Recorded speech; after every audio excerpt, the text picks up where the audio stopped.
Rhiannon was beginning to feel the gravity of her situation. Lola's relationship with food has become very difficult. She has an irrational fear of gaining weight, so she refuses to eat anything other than salad. Anything with carbs was a no-go for her, and carbs honestly terrified her. Lola invited Jane over when her thoughts became too much, and she helped distract her. Jane was hilarious and told her jokes that alleviated her fears. Rhiannon tried to stay hydrated, and drinking water helped with her constant dizziness. She was so scared that all of her efforts were not enough. Lola became obsessed with staring at herself in the mirror and picking apart everything about her body. Instead of being vulnerable with Jane and sharing her struggles with food and body image, she keeps things light and jokes with her or gossips about boys. Alex couldn't deal with her wife's emotions, so she would escape to the pool. At dinner, Lola picked apart her salad and only had a few small bites by the end of it. Rhiannon shared her fears with Lola about having the same fate as her mom. Lola was scared that she would lose her aunt the same way as her mom, but knew her aunt was strong and doing everything right. She helps her aunt in any way she can. All of Lola's fears about losing her aunt are channeled into running several miles a day. Running helped her keep her intrusive thoughts at bay. Rhiannon and Alex find out the gender of their baby, and it's a boy. Rhiannon and Alex are overjoyed that they are adding a little boy to their female-heavy household. Alex couldn't wait to hold their beautiful baby boy in her arms and shower him with love. Due to her lack of calorie intake, Lola is exhausted and irritable all the time.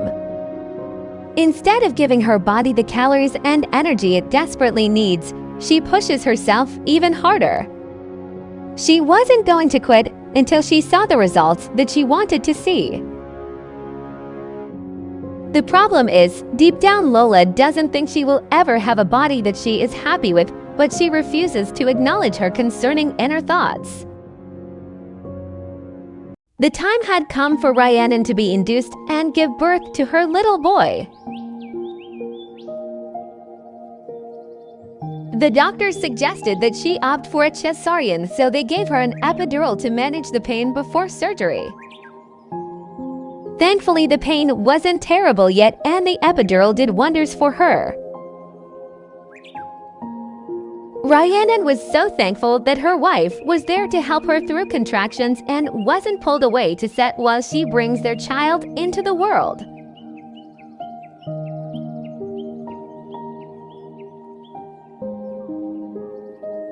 The doctor explains how the process will work, and both women were relieved to have such a caring doctor. Alex was terrified that something would go wrong during her wife's C-section and she would lose her wife, son, or both. She kept her fears to herself and held Rhiannon's hand and reassured her that everything was going to be okay. Their baby boy, Riley Bass, has arrived.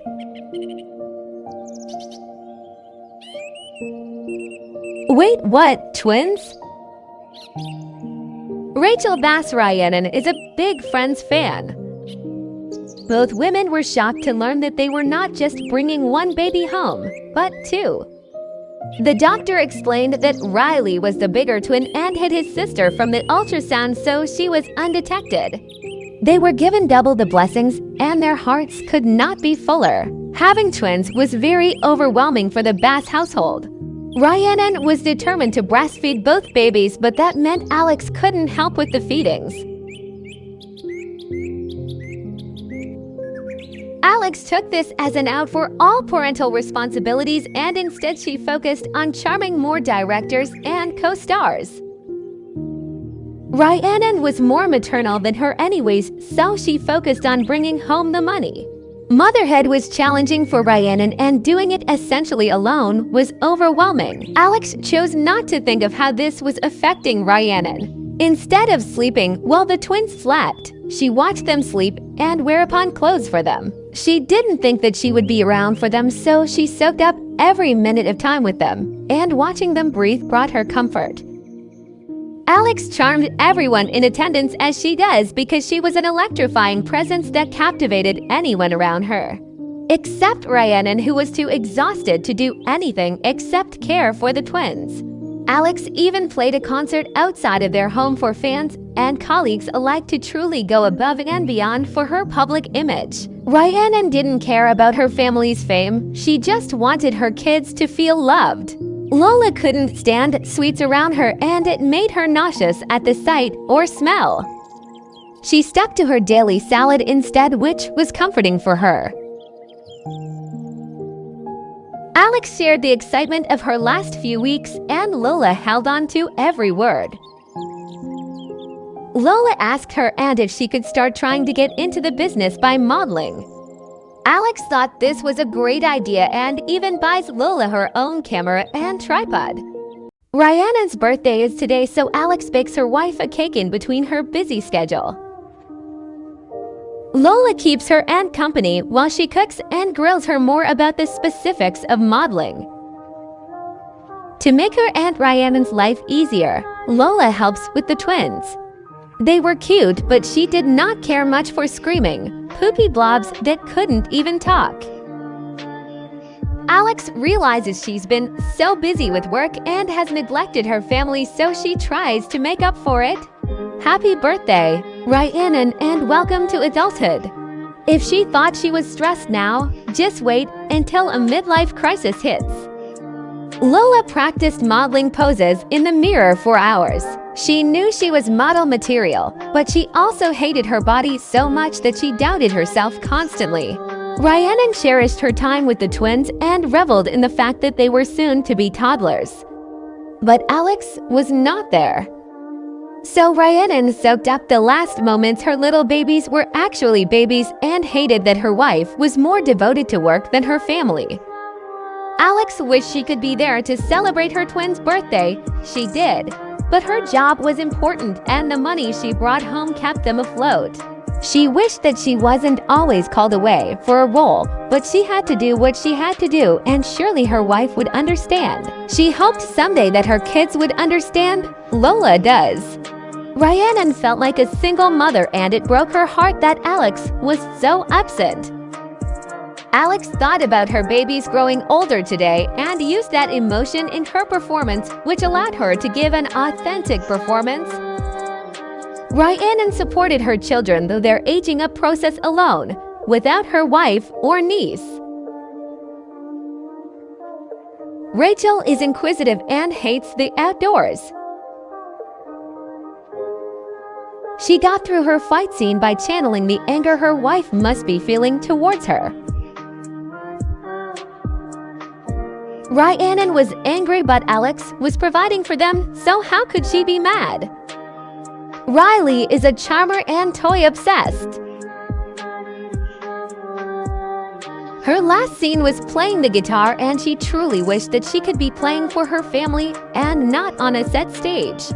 She was missing so much of her family's lives, and there was nothing she could do to stop it.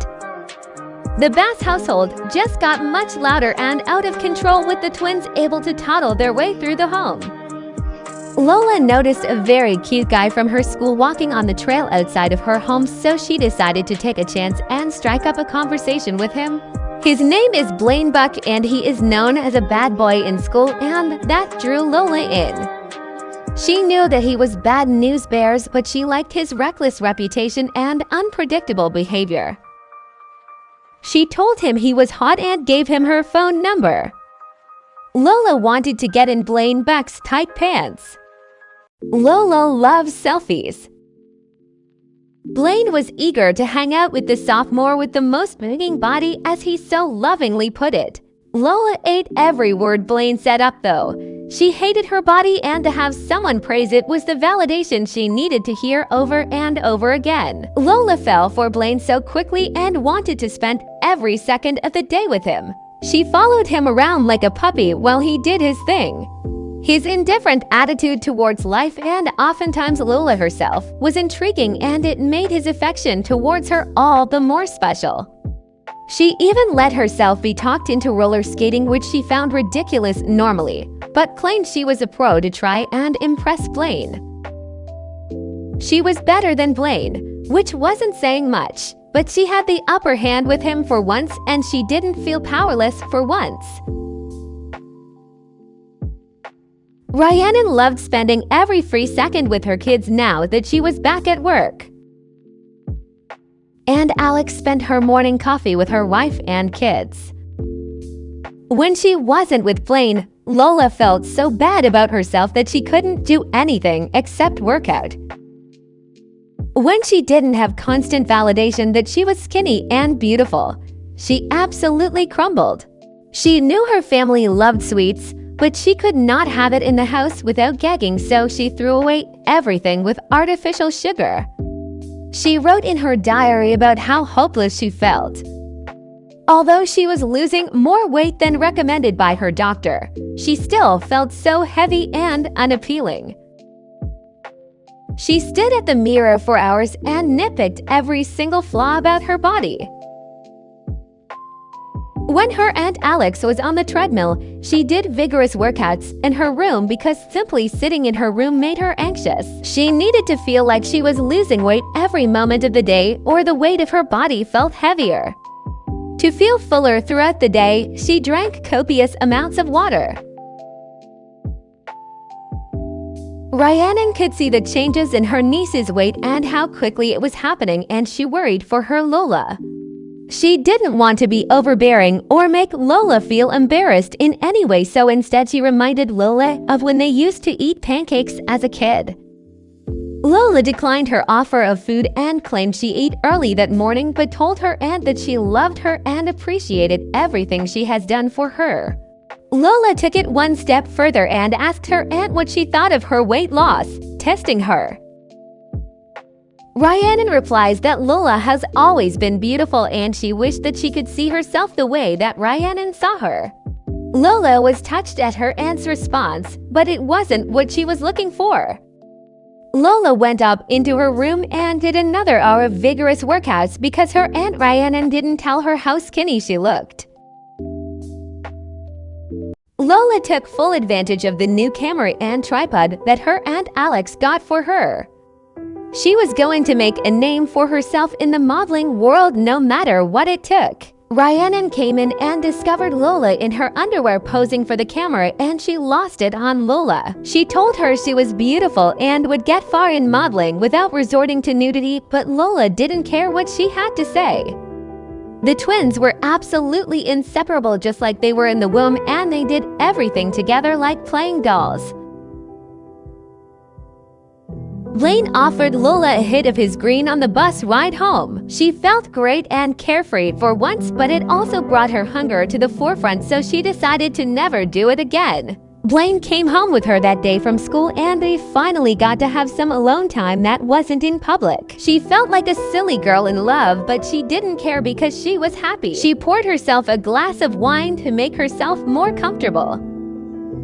She told Blaine that she was falling in love with him, and she hoped he felt the same way. Instead of telling her he loved her back, he said, "You know how I feel about you." He quickly followed that by complimenting how skinny and beautiful she looked that day. Lola had never felt more beautiful than when she was with Blaine. She went in for her first kiss, and Blaine was happy to oblige. He then told her that if they were in love, then they should have sex, since that's what in love people do. Lola was nervous but wanted to feel close to Blaine in that way, so she agrees. The couple sneak up to her bedroom to do the deed for the first time. This was Lola's first time doing anything remotely sexual, while Blaine has a bit of a reputation for sleeping with tons of girls. Blaine reassured her that she is the most beautiful and fit girl he has ever been with, and their first time was nice. Immediately afterwards, Blaine leaves in a hurry, which made Lola sad. Lola became more and more scandalous in her photo shoots, and it made her more confident. For the first time in a long time, Alex failed an audition. Lola's weight was getting dangerously low and part of her was worried of the lasting health effects, but the other side of her was finally starting to feel skinny. This helped her confidence during her photo shoots. Rachel was blissfully unaware of any and all stress in the household and danced like everything was okay in the world. Her dancing was so contagious that Riley and Rhiannon joined in and it became a family dance party. Rhiannon loved her kiddos so very much and they made her feel such joy. Alex had been on a path of redemption since her failed audition and was determined to prove herself as a formidable actress once again. She runs through lines every free minute of the day. Blaine shocked himself by coming back after sleeping with Lola because he normally didn't stick around. Lola was also surprised to see Blaine, but so happy that he came back to her. Maybe he really did love her. Blaine's commitment was such a turn-on for Lola and she threw herself at him. She suggests that they go to the hot tub once her aunts put the twins to bed. Now that Blaine came back to her, she felt in control and that was something she needed in every aspect of her life. They slept together again that night in the hot tub and Lola was desperately in love with the bad boy with the bad reputation. Having a boyfriend meant that she had to look perfect all the time now, so she worked double time on her physique. Even when she didn't have the energy to work at, she pushed herself even further to be beautiful for Blaine. Alex tried to be a more hands-on mom, but she found that it didn't come naturally to her and she couldn't easily connect with her kids. Rhiannon took this time to clean the house since the kids weren't attached at her hip. Lola started experiencing an unknown health issue. She went to the doctor immediately. She was referred to a specialist. She had to wait on her test results and instead of resting like her doctor suggested, she pushes herself harder in hopes that she will trick her body into feeling better. Slowing down and resting was not an option because that would cause her to gain weight and she couldn't have that. She had to be perfect and perfect was skinny. The results of her blood work came back and Lola is anemic. Christmas approaches quickly and Rhiannon wanted to make it a day that her family would not forget. She cooked a grand meal for her family to enjoy Christmas Day. Lola invited Blaine over for her family's Christmas dinner and she was so excited to intertwine him into her crazy family. The holidays made her happy and it was so romantic that Blaine chose to be here with her. They kissed under the mistletoe and Lola's heart swelled with love for her boyfriend. Blaine tells her that she loves her for the very first time and Lola can feel that he actually means it. They get in a minor squabble, but it was okay because he loves her. Being anemic has made her lightheaded most of the time now. They slipped away while her aunts were busy with the twins to celebrate Christmas in the bedroom. Blaine had an insatiable appetite for bedroom activities and Lola found it a bit much sometimes. She wished they had more to their relationship than physical intimacy. Rhiannon announces Christmas dinner for all. Alex's acting path is going the right direction again. The young couple squabbled again at dinner and Lola begged for forgiveness, but she didn't know what she was apologizing for half of the time. The kiddos are loving the meal that their mommy prepared and are attached at the hip as usual. Rhiannon is so happy to have her family together for once. The couple is in good spirits as the dinner continues, but Blaine complains of the toddlers and the smell of soiled diapers. Alex works off the larger meal by doing sit-ups, but wants to be present for her children, so she does both. Not having actual attention from her mama made Rachel upset and she acts out. After the dinner concluded, Jane came over to visit with her best friend and her new boyfriend. However, Lola went to music class, so it was just Blaine and Jane to get to know each other.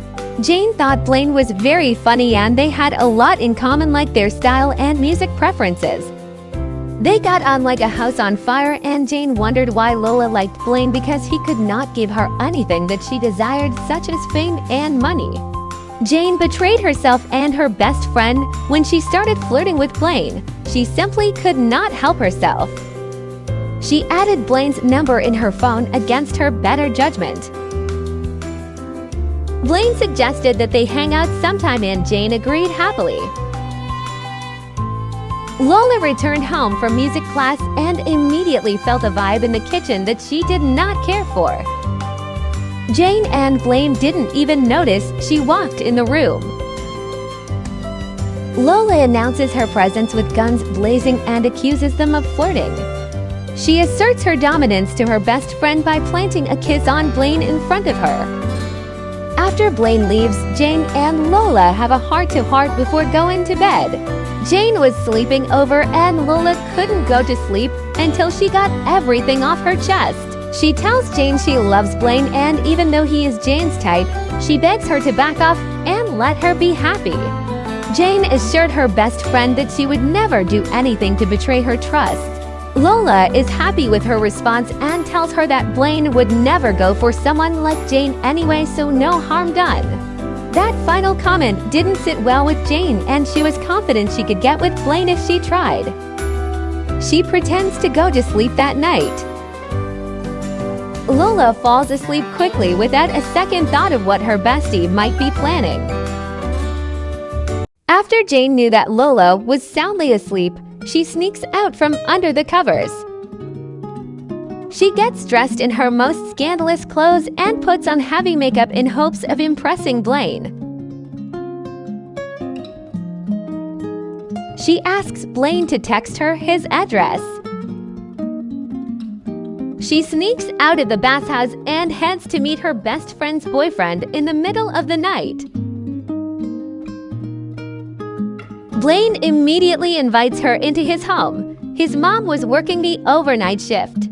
Things were a little awkward at first, and Jane played on her phone. She wanted to prove Lola wrong, that she was desirable, and even if she didn't look like a supermodel like Lola didn't mean she isn't attractive also. Blaine told her how excited he was that she texted and was thinking of breaking up with Lola soon and wanted to date her instead. Jane was flattered that Blaine preferred to be with her over Lola, who was conventionally beautiful, so she kissed him. He was receptive to all of her advances. Things progressed very quickly after that, and Jane stripped down naked right then and there. Jane didn't know what came over her because this was her first time and she barely even knew Blaine, but deep down it was because Lola had always been a bad friend to her and acted as if she were better than Jane because of her looks. But now she had the one thing that Lola wanted, Blaine's attention. Immediately afterwards, Jane felt terrible for what she had done. She rushed back to Lola's home and didn't know how she could ever look her in the eye again. She was the worst friend on the planet, and she had to make sure Lola would never find out about this indiscretion. Lola got a bikini wax to appear more desirable to Blaine. Since Christmas, she had felt Blaine pulling away, and she couldn't stop it no matter how hard she tried, and that destroyed what little confidence she had. She still participated in photo shoots and sent those prints to agents, but she was no longer focused, but instead a scared, naive girl in love. She invited Blaine over often, and he would usually come up with an excuse not to come, but today he accepted her invitation. Her heart skipped a beat when she saw him through the window, the love of her life. She didn't waste any time with small talk, but instead invited him to the hot tub to give him exactly what he wanted. All Lola wanted was to be what Blaine wanted. They made their way to their normal spot to do adult activities, the hot tub. This was the only time Blaine was upfront with his feelings anymore. He told her how much he loved her and how lucky he was to have her. She couldn't get enough of his validation. Blaine parted shortly after their intimacy. After he left, she felt something was off with him. Maybe he didn't love her anymore. She had to be perfect for him. She worked herself to the bone. She must have pushed her body too hard because she threw up immediately following her workout. The next few weeks passed by Lola quickly, and she was beginning to worry about her health. She had been throwing up regularly since her one workout, and she was scared that her body was failing her because of how hard she has worked to be skinny. She couldn't even eat her daily meal of salad without wanting to throw up. The smell of the chicken and egg whites were rancid to her, and she couldn't finish it without gagging. The food always came back up anyway. Not being able to keep anything down made her exhausted, and she often slept after she returned home from school, unable to keep her eyes open.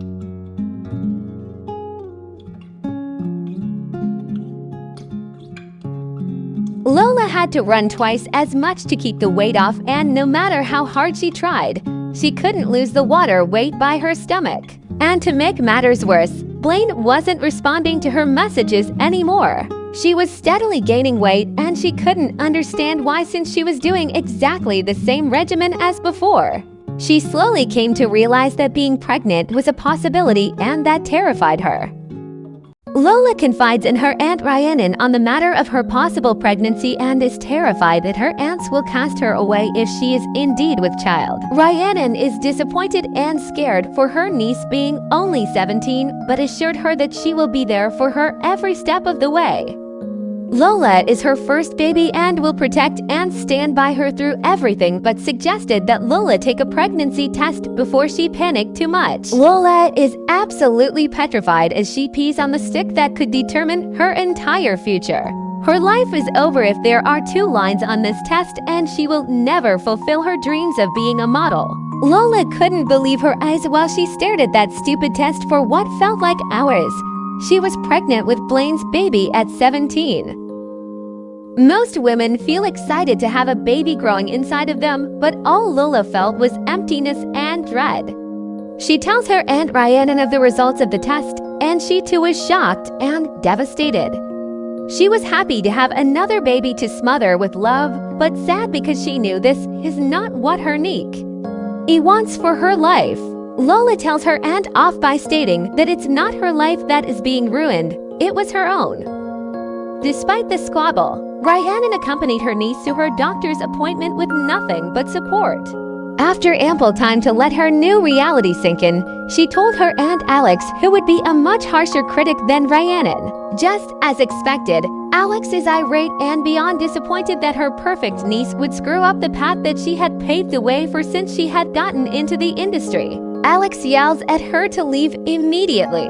Rhiannon tells her to stay put and she will discuss it with her wife. Alex does not want a teenage screw-up like Lola to be living under their roof and plaguing the minds of their children. Rhiannon reminds Alex that Lola is legally their responsibility until she is 18, but she is their child and she needs them now more than ever.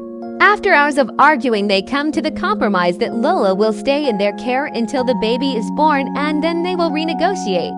Alex is adamant that Lola should leave then, though. Being pregnant was a devastating change for Lola because her relationship with food has not changed, but she has to force herself to eat because it is not just her body anymore. Lola figured she should share the news with her best friend. Jane does not take the news well given her secret relationship with the father and goes as far as renouncing her friendship altogether with Lola. She is devastated to lose Jane. Now that Lola had no friends, she tried to connect with her little cousins in hopes that it would prepare her for motherhood.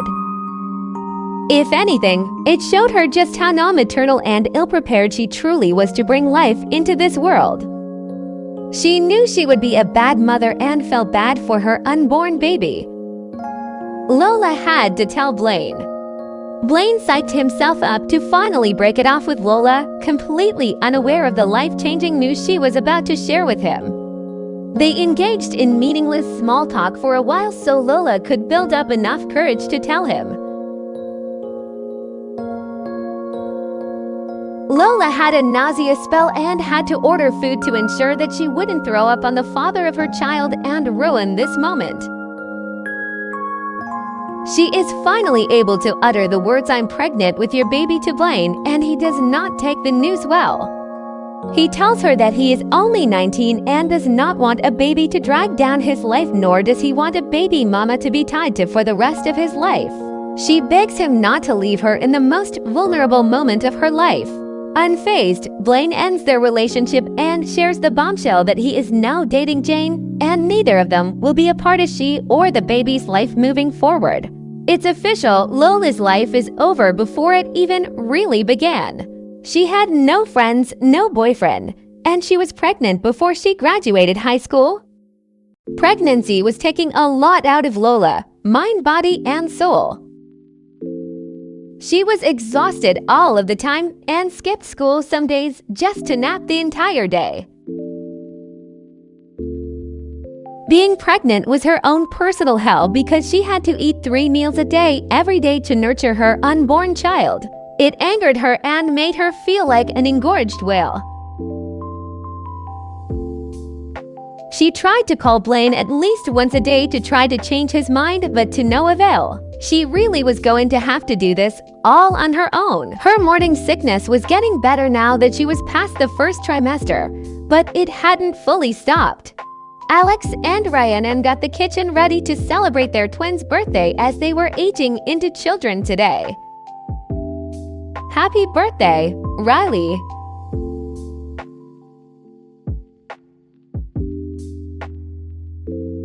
He is a loner and a Scorpio. Happy birthday, Rachel!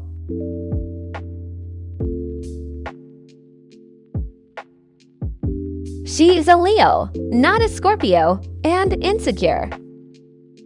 Lola is having a boy. Lola inspected the weight she was gaining closely in the mirror every single day and felt such a loss of self since her body was no longer hers. Peep the cute tiny baby bump. She loathed cooking and eating, but did it anyway despite every fiber of her being protesting. This pregnancy was her own personal hell, but she couldn't terminate because her baby was innocent in this. She chose to have sex unprotected. She couldn't control whether or not she ate anymore, but she could control what kind of food was in the house, and she refused to have processed sugar around her. She got rid of its awfulness immediately. In order to provide for she and her baby boy, she had to continue with her photo shoots in hopes of being signed. Hiding her pregnancy was getting more difficult with the growing bump on her stomach. Rhiannon was unwavering in her support and went to every single appointment with Lola. Lola was so grateful for her and was glad she wasn't completely alone in this journey. She pondered her next steps at the fireplace. She didn't know if she would even live in this house this time next year. Lola shares all of her worries about her future and the uncertainty of a great future for her boy. Rhiannon reassured her niece that she will be a good mother and everything will work out even if it is not the way she envisioned it. Lola just loves and appreciates her Aunt Rhiannon so much so she asks her if she would attend the birth of her child. Rhiannon accepts and is honored to be asked. Lola's only saving grace during this pregnancy was her amazing aunt. She would be absolutely lost and broken if she didn't have her to talk her off the ledge every single day. Lola was very close to giving birth, so she sat down with her Aunt Alex to discuss her next steps. They have not spoken since Alex found out she was pregnant. She acts like Lola does not exist. Alex had taken her wife's emotions into consideration, but ultimately decided that Lola would move out as soon as she gave birth. Alex was the one financially responsible for this family and would not support a teenager who got knocked up, as it did not send a good message to her twins. The weeks went by with the weight of having to move on her shoulders, and Lola felt lost in the world. She went into labor one afternoon and felt so unprepared to bring a child into this world all alone. She would have to move out of the only house she has ever known and raise a baby boy all by herself with no financial stability. She started the breathing exercises that her Aunt Rhiannon had taught her, and she tried to slow her labor down. She wasn't ready. The breathing exercises weren't working as she'd hoped, and she knew it was time to go to the hospital so that she could give birth with her Aunt Rhiannon by her side.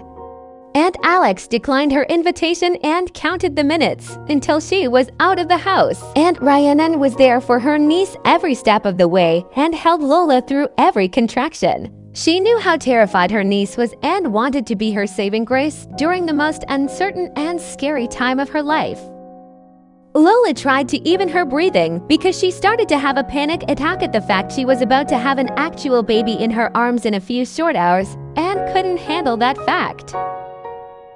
Lola hated labor and just wanted it to be over, so she bounces on the birthing ball in hopes to make her labor go quicker. She was not meant for this and felt so much anger towards Blaine in this moment. He reaped all of the pleasure and Lola had all of the consequences. Labor wasn't progressing as quickly as she hoped and it aggravated her to her soul. She sends a text to Blaine, but it is left unanswered. After 8 hours of active labor and no baby, Lola was fed up and decided to get an epidural to help with her labor pains.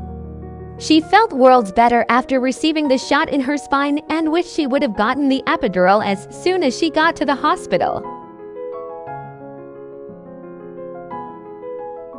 Her labor progressed quickly after that. Rhiannon waited in the waiting room until she was called back to assist her niece during the birth. She was so excited to meet him.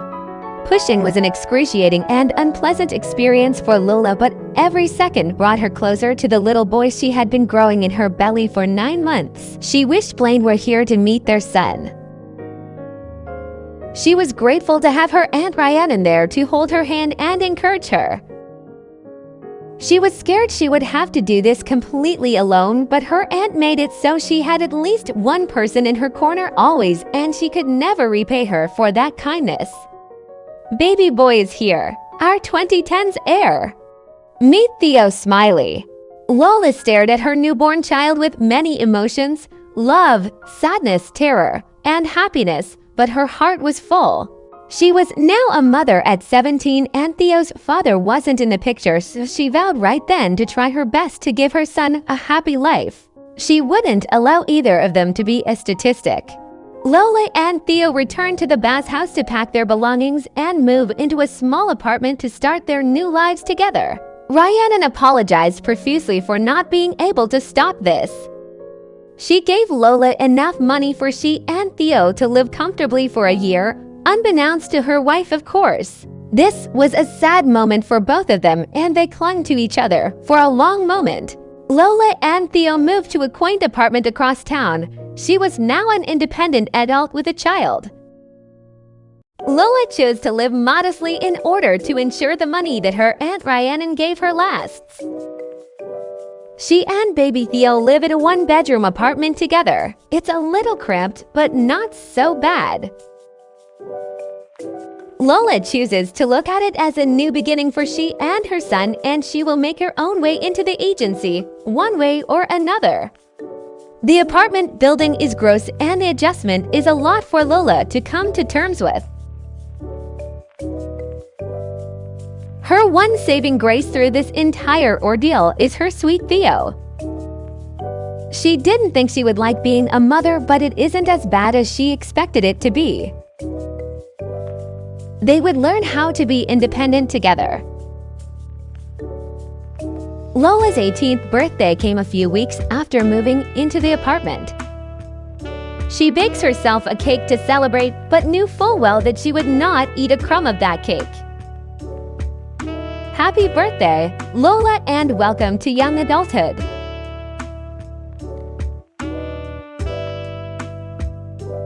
Lola's young adult trait is that she is a child of the islands.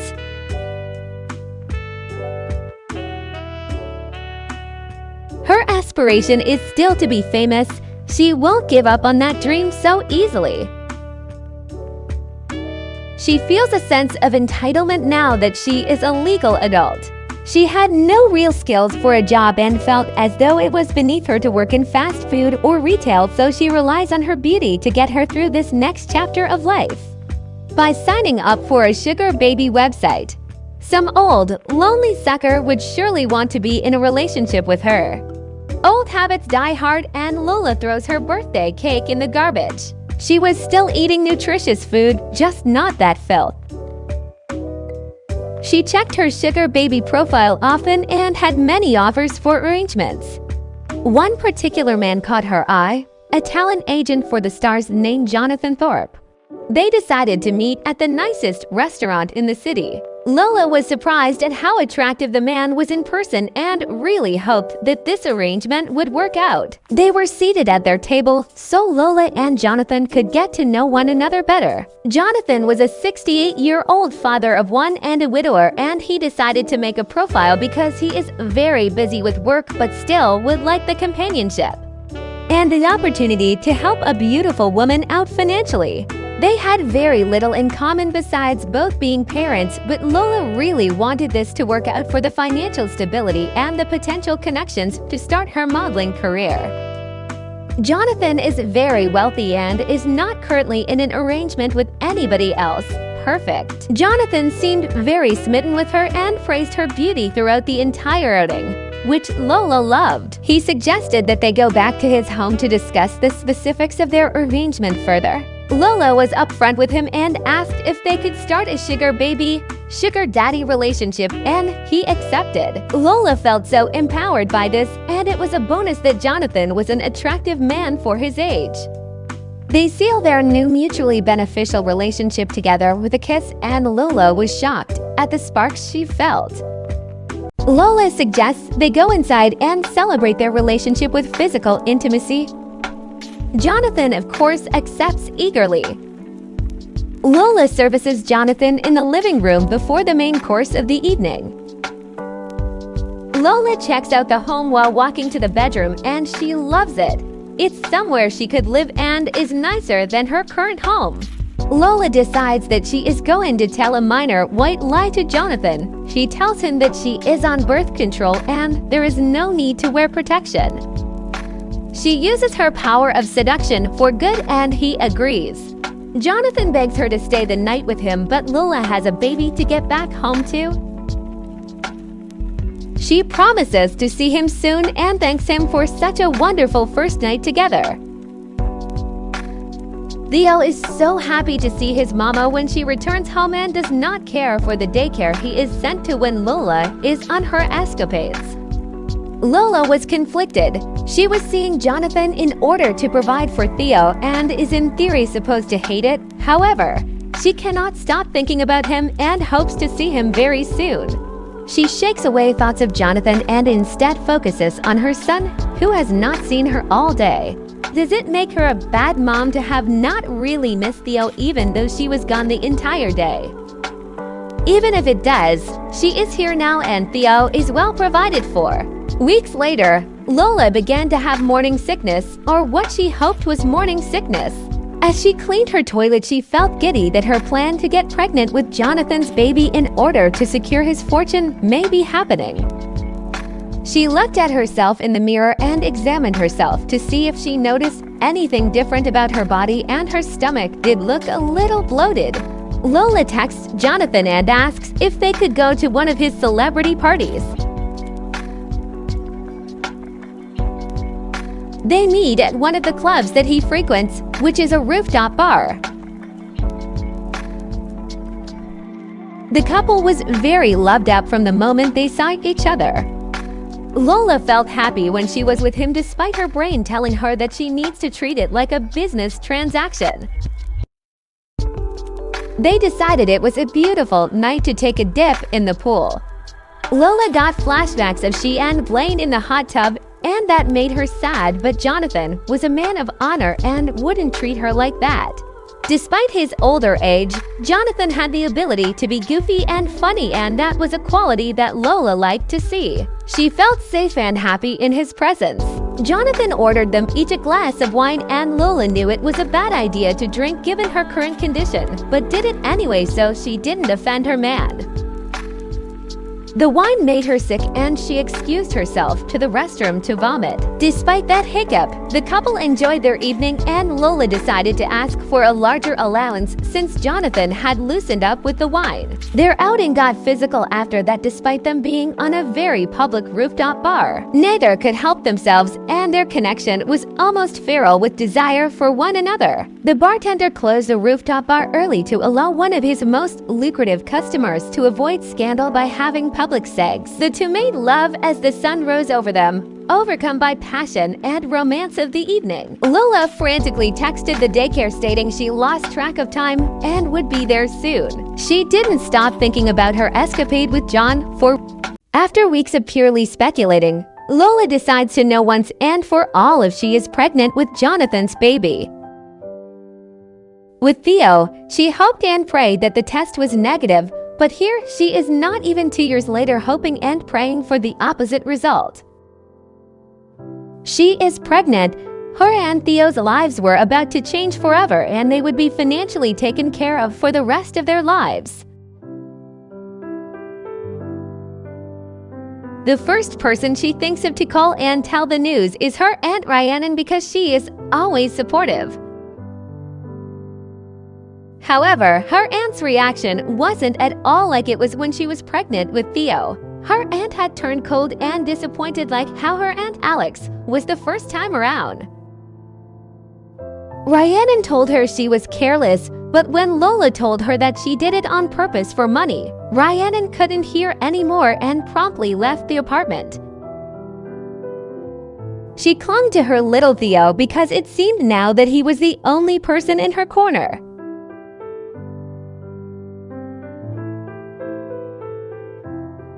Theo aged into a toddler in the presence of his mother, his father not in the picture, and her great aunts too ashamed of his mom to be around him.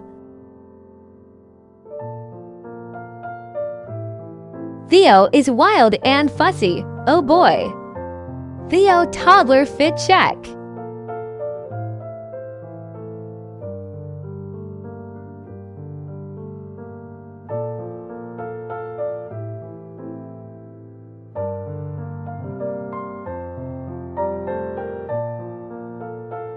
Lola met Jonathan at his favorite country club in hopes of softening the blow of this bombshell.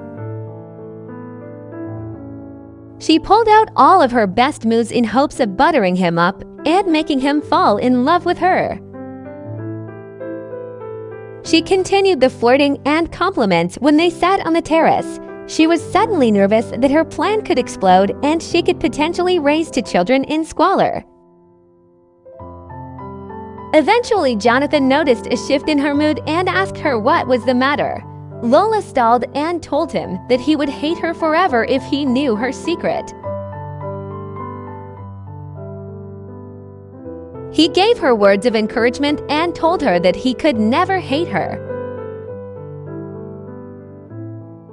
Lola took a deep breath and shared the news that she was pregnant with his child. Jonathan was shocked and asked how this could have happened when she was on birth control. She plays dumb and tells him that she got her placebo week mixed up so they weren't always covered, and she apologized profusely. Jonathan is nervous to bring another child into this world because of his old age, but is happy nonetheless. Lola is shocked at this turn of events and asks if he would like to be a part of this pregnancy and present at the birth. Jonathan is happy to be asked and accepts. Jonathan gives himself a pep talk in the mirror because he planned on proposing to Lola soon. He didn't necessarily want to be married again, but he grew up in a very traditional household and his child cannot be born out of wedlock, and he had a duty to Lola now. He goes to Lola's apartment to propose and almost forgot that she had a son already who he has not met yet. Theo is not a fan of the old man trying to talk to him and wants his mommy. Lola greets Jonathan with a kiss and hopes that this will show Theo that he is a nice person and can be trusted. He is their meal ticket after all. John begins to tell an animated story that he used to tell his own daughter, and that softened Theo's stance on him slightly. Lola had never seen this side of Jonathan. He was gentle and caring for her young son, and she knew she made the right choice to have a child with him. Jonathan asks Theo if he wants to play with him, and Theo eagerly agrees since his mama never wants to play with him. Theo felt happy to have a dad-like figure in his life now, even though he doesn't want to share his mama with this man.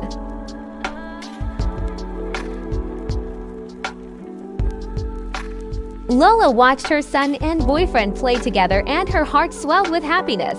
This was the best possible outcome. She gets money and Theo gets a father figure. John thought they really bonded, but not enough for a hug. Theo firmly rejected that. Jonathan hopes that Lola will say yes to his proposal. Because of her age, she may not feel ready for marriage or not want to wed an old man like him.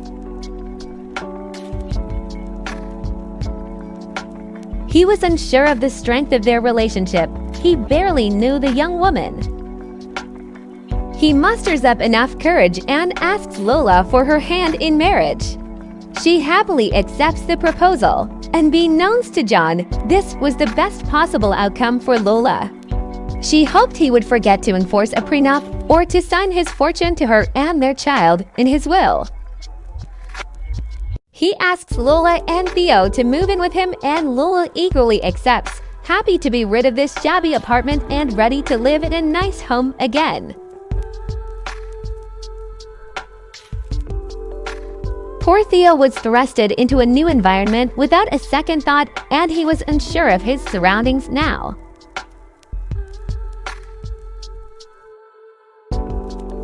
Jonathan teaches Lola how to properly play chess. Lola does not care much for the boring game, but appeases her fiancé.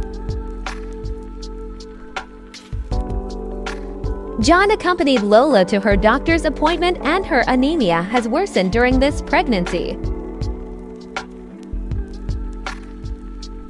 Lola assures that she and baby will be okay. Theo was liking the new space and exploring. Jonathan was a true businessman and often locked himself away in his office in order to work in peace and quiet, not enjoying the noisy toddler in his home. Lola started to prepare the meal for their guests to eat. She and Jonathan were inviting their families over to meet and to share the wonderful news of their engagement. Jonathan was confident that his daughter would not take the news well, but assured her that she was just an unpleasant person generally. The new house grew on Theo, and she loved how big his room was. He had so much space for activities, and Jonathan bought him all the toys he could ever want. He could get used to being spoiled and living in a big house. The couple called their families over to their home.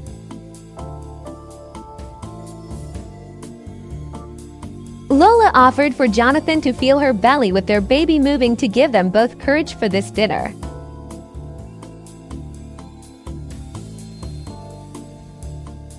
Lola got changed and read to Theo before their guests arrived to calm him. He didn't like new people, and hearing that he was going to meet his new stepsister that was older than his mama was unsettling and confusing. Lola asked Theo to be on his best behavior. Lola was feeling faint and decided to drink a glass of water to calm her own nerves. Her lightheadedness did not subside, and she hoped it wasn't a sign of the rocky conversation ahead. John's daughter, Hannah, arrived promptly. Rhiannon greeted her niece with a hug, admittedly missing her greatly. Rhiannon and Hannah talk amongst themselves, confused as to why they are there and how their loved ones' paths could have crossed.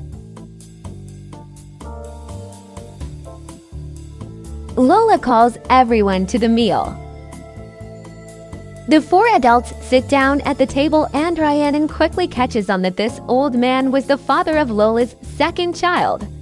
Hannah also comes to the same conclusion and blows up on her father and child bride, calling it disgusting that her father is marrying someone half his child's age. Lola tells her that who his father dates is none of her business. Hannah rebuttals that by stating that Lola was a gold digger and a baby trapper. Hannah asks about her father's will, demanding that he not add his child bride, but John tells her that he will do what he thinks is best for his family. Rhiannon tells her niece that she can no longer support her choices. John raises his voice at Rhiannon and calls her unsupportive and the reason why Lola is so troubled. Hannah called her father senile and delusional to think that the hot piece of ass could ever truly love anything except his money. Lola lies down after her fight with her aunt and John's daughter, feeling very drained and sad. Theo comes in to check on his mama, worried she was sick. Jonathan tails behind Theo, also worried about his fiancée. John comforts Lola and assured her that she has his unconditional support. Lola feels much better after the words of encouragement from her fiancé. Lola takes care of Theo even though she would rather be doing anything else. Toddlers were gross and smelly. She dislikes a lot of things about motherhood, but diaper changes take the cake. She loved to watch Theo play and learn new things. That was one part of motherhood she would never get tired of. Lola cherished that she and John were having a little girl. Lola and Jonathan have a deep heart-to-heart about the complexities of their relationship since they were very close to the birth of their daughter. Lola told John that she loved him for the first time and surprised herself because she actually meant it. She felt protected and cared for when she was with him, and that's something she has needed since her own father left her. Jonathan told his fiancée that she really surprised him because he expected her to be like all of the other women her age, but she was different, and that's why he fell for her. On that first night together, it may have happened backwards, but the couple were finally in love. Weeks later, Lola was taking a shower and started feeling the familiar pains of contractions. She got herself changed and readied herself for giving birth once again. She did not miss the pain that came with having the baby, and it was the worst part of it all. Jonathan and Lola made their way to the hospital. John was having a bit of a panic because it had been 40 years since his last baby was born. Lola tried the breathing exercises that her Aunt Rhiannon had taught her when she was pregnant with Theo, and she missed her aunt so much.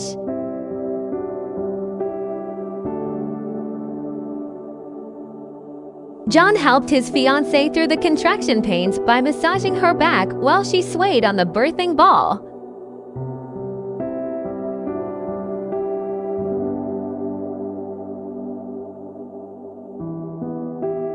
Jonathan was astounded by Lola's ability to put on a brave face despite the amount of pain she was in. She was truly a fighter, and he couldn't wait to marry her.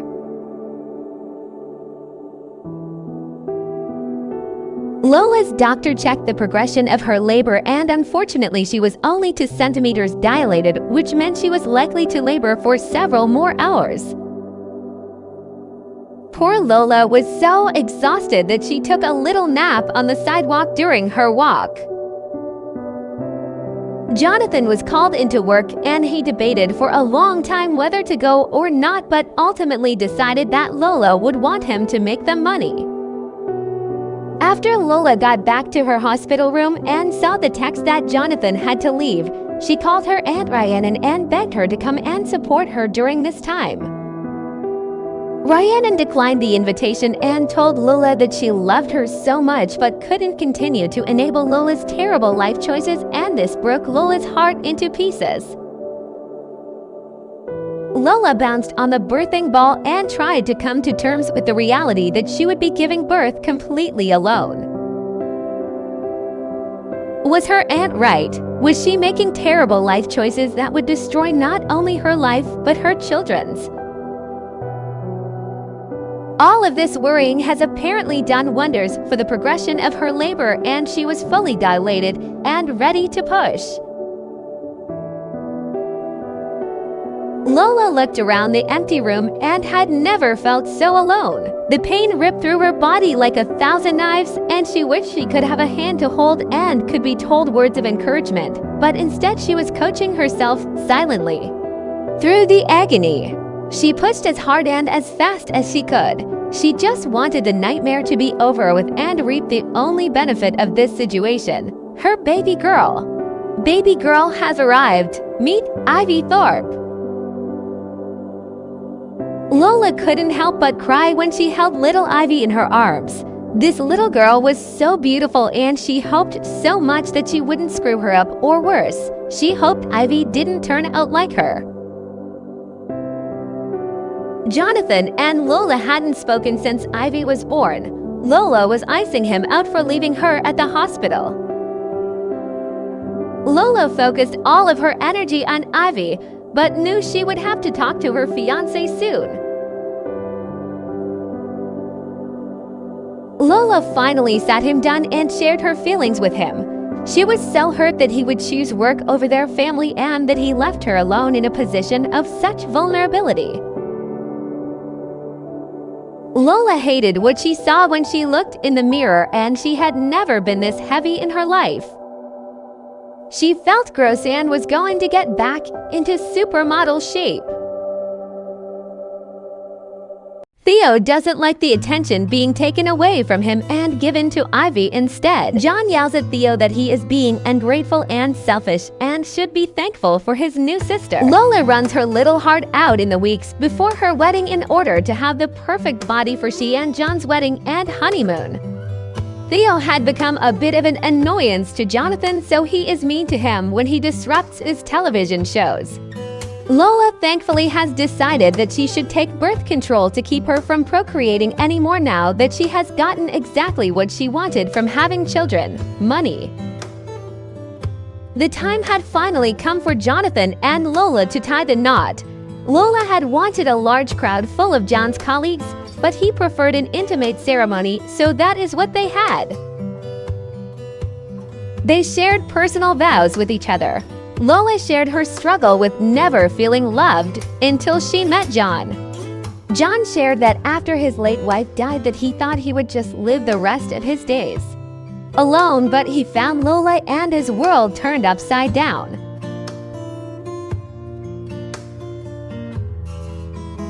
Introducing Mr. and Mrs. Jonathan and Lola Thorpe.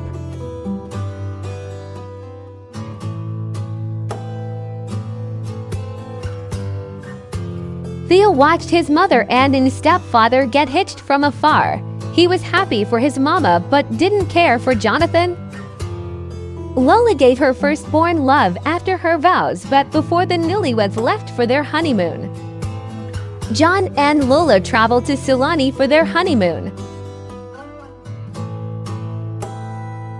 Lola makes a drink for she and her new husband, happy to finally be married to this man. The newlyweds explore the island in the middle of the night because they were too excited to wait.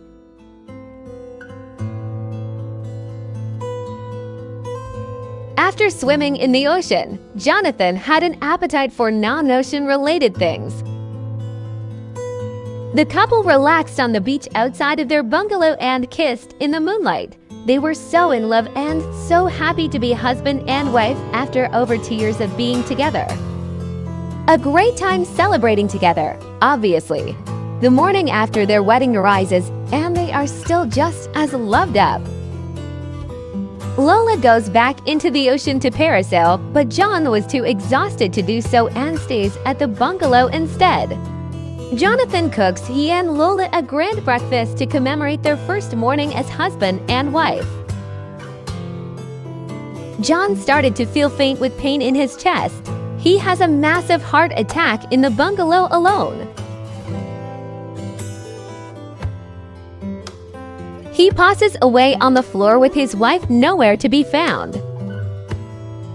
Lola enjoys parasailing and being on the water so much. If she didn't have children, she would move here and never look back. Starving, she returns back to the bungalow to eat and love on her husband. She discovers Jonathan on the floor of the bungalow and begs him to wake up. She finally found reciprocated love and could not bear Jonathan leaving her forever.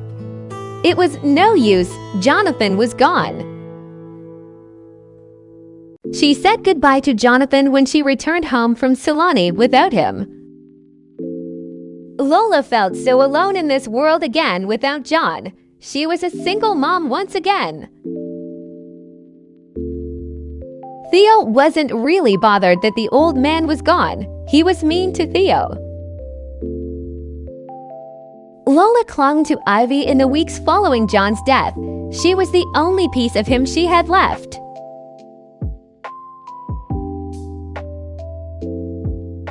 Lola struggled to move forward and fell into a deep depression.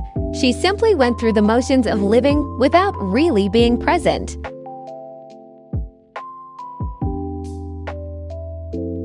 Before she knew it, Ivy was ready to age into a toddler. She is both clingy and fussy. Yikes.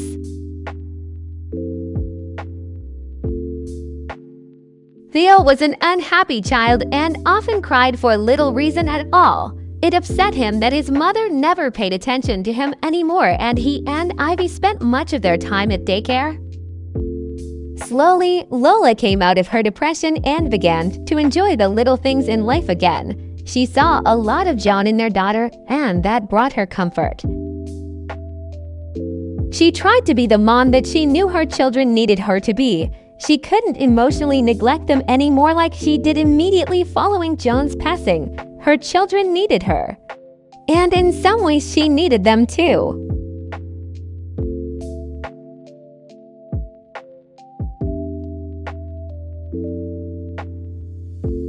After months of keeping Jonathan's office door locked, she finally went inside. The air still had the scent of his cologne, and that brought a chill down Lola's spine. Lola sometimes played dolls with Ivy. Her daughter tried to cheer her up by having mommy and daddy dolls. It only made Lola sad. Ivy liked to play in her mama's makeup, and Lola always got a kick out of the bright colors floppily drawn on her baby's face. Lola gave herself a pep talk in the mirror. She wanted to put herself back out in the modeling world, and she knew that pursuing her dream would be what John would have wanted her to do. Through her late husband's connections and meetings with his old colleagues, Lola was finally doing it. Her childhood dream had finally come true. She was a model in magazines and was finally being recognized for her beauty. She had everything she could ever want: her late husband's money, fame, and beauty. Yet, she still felt hollow and alone. To push the loneliness from her mind, she worked longer hours and shot more magazine covers instead of spending time with her kids. Hannah Thorpe visits Lola to discuss the changes to her father's will prior to his passing. She is angry that she was cut out of the will and won't receive anything. Lola tells her stepdaughter that she should have thought about the consequences of her actions because she was rude to her dad. He died ashamed of her.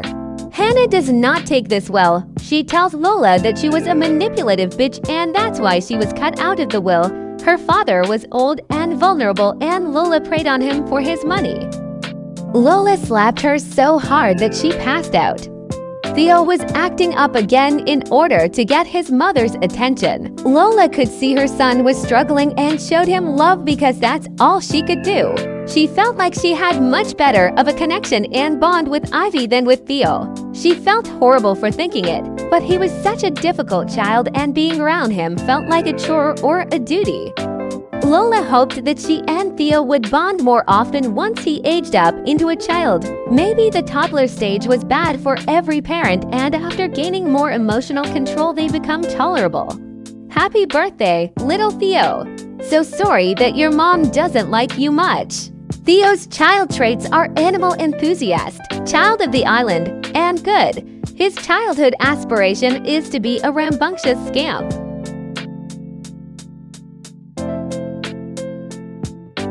Theo child fit check.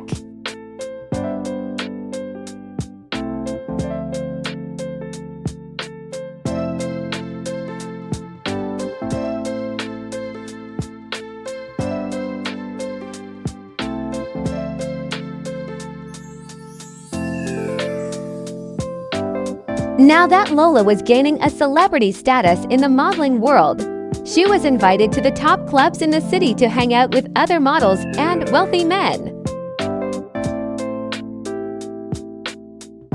This was such a grand opportunity for Lola because these felt like her college years. She became a mother at 17, so she never really got to experience life. She hung out with another model named Jessica. She wasn't very good company and was annoyingly ditzy, but she was the top model, so being her friend helped her career. A man approached her and offered her a drink, and she accepted. His name is Curtis Richmond, and they had immediate chemistry. For whatever reason, Lola finds this greaseball attractive.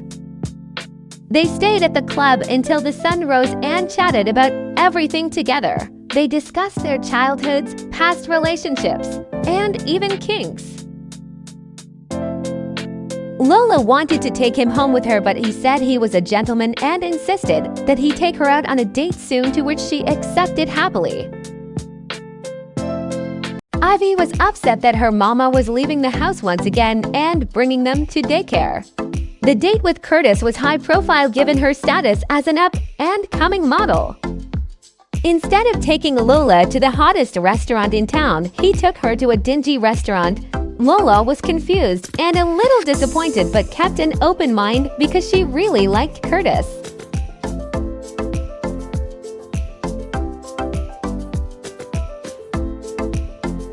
They didn't even get their food before Lola suggested that they go to the restroom to do the deed. They had a very public makeout on the couch outside of the bathroom. Classy. Apparently, Lola wants her career to be over because they don't even make it to the inside of the restroom. Patrons watched as Curtis dominated Lola. She came to her senses before any clothes were taken off, and they go back to her home. Their food was dropped anyway, so I guess their behavior was justified. They have their first official kiss outside of the Thorpe residence. Lola felt butterflies and fireworks all wrapped in one. After their first time together, they could not get enough from each other and are in the bedroom for weeks.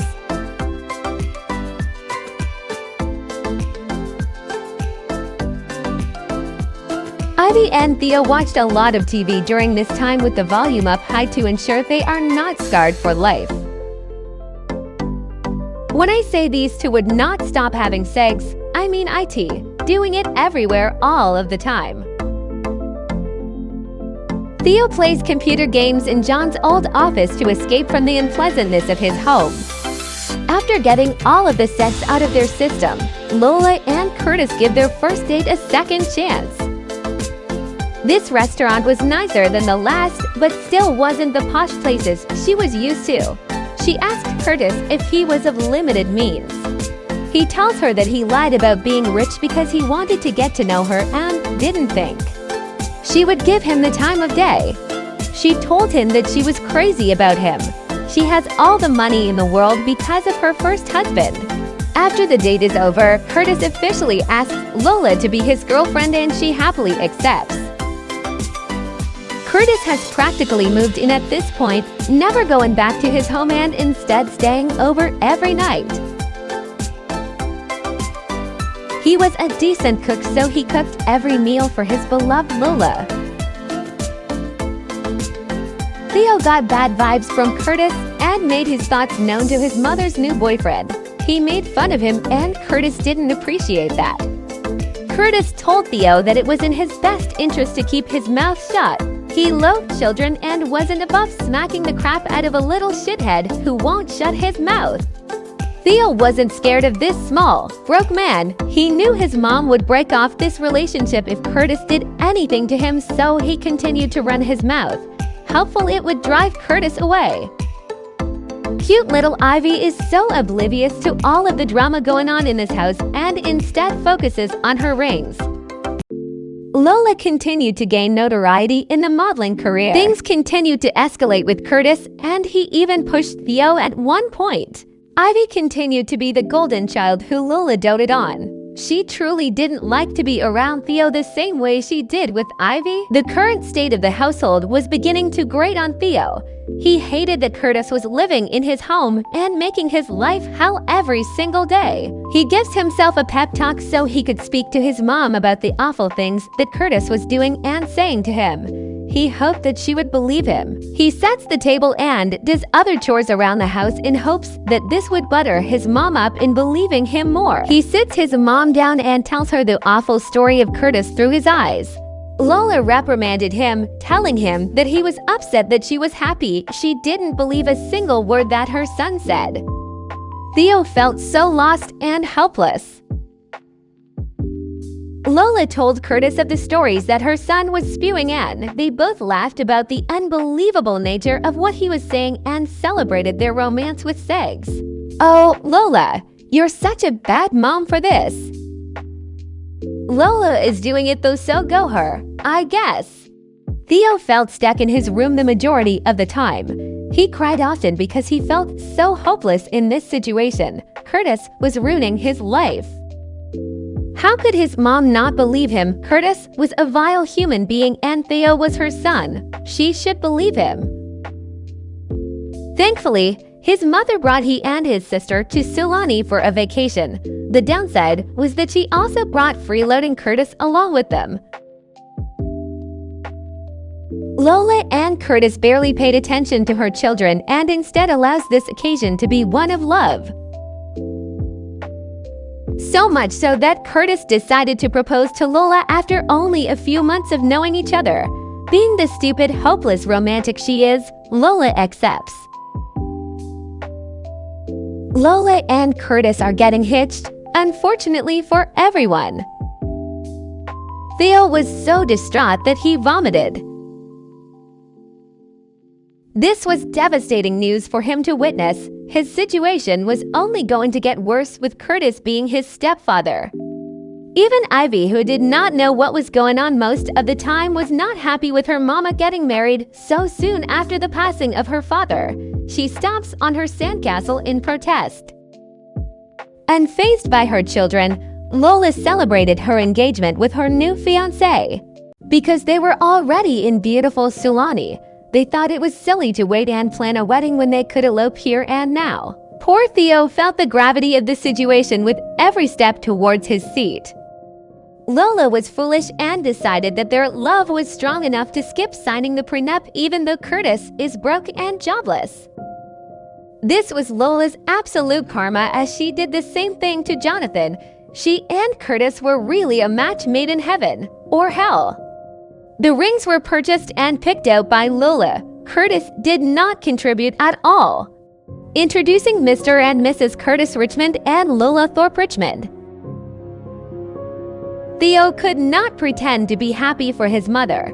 He was devastated and knew happiness for himself in this home was over. Theo normally loved the water but couldn't find any joy in anything anymore. Curtis was a horrible person and now married to his mother and moving into their home for good.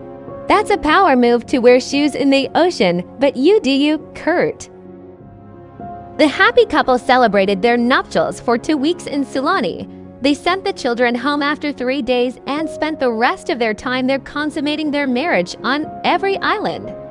Every inch of their bungalow, everywhere.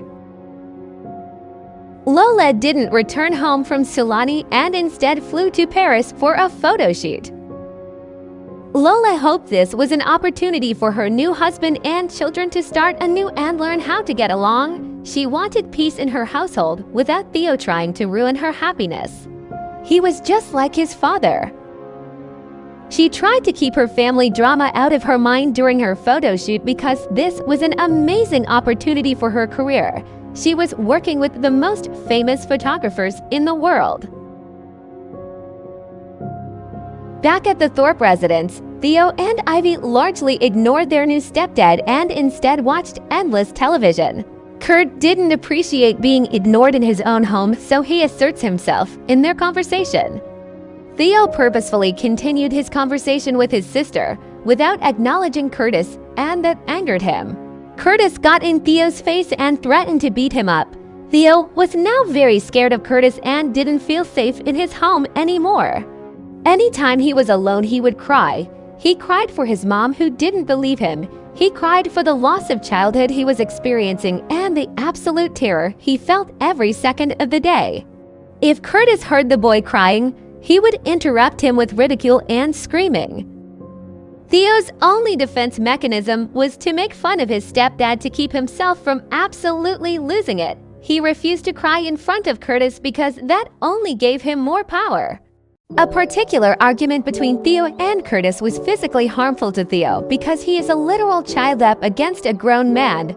Curtis not the poor boy unconscious. Lola was oblivious and too caught up in her modeling career to care. Lola received a call from Theo's school and a social worker said she and Curtis were under investigation for being unfit parents due to several complaints of bruises on Theo's face. She was confused and angry. She sat her son down to ask about the bruises. She asks if he was getting bullied at school. Theo told her that he was being bullied at his home by her husband and she has done nothing about it for months. Lola felt guilty that her husband and son weren't getting along, but their relationship just needed work. She apologized for the sadness she has caused her son and wished she could make it better somehow. Her next sentence completely contradicted her apology. She told her son that he better not speak a word of slander against her husband. Curtis came into Theo's bedroom that night and threatened him. He told the boy that he better keep his mouth shut or he would knock him out forever. Theo felt stuck and conflicted about what to tell the social worker. He didn't want his mom to hate him, but he couldn't be around Curtis anymore. One evening, two obsessed fans of Lola's broke into the Thorpe home and hoped to speak to her. The reason they are naked, unknown. Lola screamed at the intruders to get out of her home. Little did Lola know, an unplanned visit from the social worker was about to commence. Lola screamed for Curtis to come downstairs and help her kick these fans out of their home. Curtis apparently misheard his wife and thought she said kick their ass, so he got into a fist fight with one of the intruders. The social worker witnessed all of the chaos in this household and was terrified for the safety of the children. The social worker reprimanded Lola and told her that her first priority as a mother should always be the safety of her children. She informed Lola that she would be taking the children into foster care until further evaluation of the home could be conducted. The social worker took Theo and Ivy to their new home. Theo comforted his little sister because she was frightened. Theo and Ivy braced themselves for the unknown place and people that were now their new home and foster family. It was a scary feeling not to know who they were about to meet, but it couldn't be any worse than living with Curtis. Let's meet the Hansen family. This is teen Michaela, who is a year older than Theo. This is Lily Hansen, a year and a half older than Ivy. And lastly, we have foster parents Dennis and Belle, who were high school sweethearts. Ivy was standoffish towards her foster family at first, but warmed to Belle rather quickly. She was attentive and kind. Theo felt so guilty for putting he and his sister in this position. Ivy had a good life at home. He should have sucked it up for her sake. Dennis sits Theo down a few days after he arrived to reassure him that he did nothing wrong. Curtis was the bad guy in this situation and Theo is a child. His only job is to be a kid, not take care of his family. Theo felt validated in his conversation with Dennis and grew a bond with him immediately. He never really had a father figure before or someone he could look up to, but he felt like Dennis could be that for him. Both Theo and Ivy were aging up soon, so Belle cooked her world-famous cakes to celebrate her new foster kids, giddy to have more children to complete their family. Michaela and Ivy play while Belle makes the cakes because Ivy had grown quite attached to Belle and didn't like to leave her side. She had fun with her foster sister and felt like she and Theo could have a happy life living with the Harmons. The family gathered around their kitchen table to cheer Ivy and Theo on as they blow out their candles and age up into the next phase of their lives. The first to blow out the candles is little Ivy. Happy birthday, pretty girl! Ivy is a genius, a dog lover, and good. aspiration is to be an honor student. She is so wholesome. I can't. Now it is Theo's turn to age up into a teen. That means it's officially the 2010s, baby. Happy birthday, Theo! Theo's teen trait is funny. Being the heir, his aspiration is to have successful lineage. Theo teen fit check. We are officially in the 2010s, so here are the rules. Asterisk no rules, baby. We are in modern times, so everything is unlocked and the Sims can live their sim lives with zero limitations.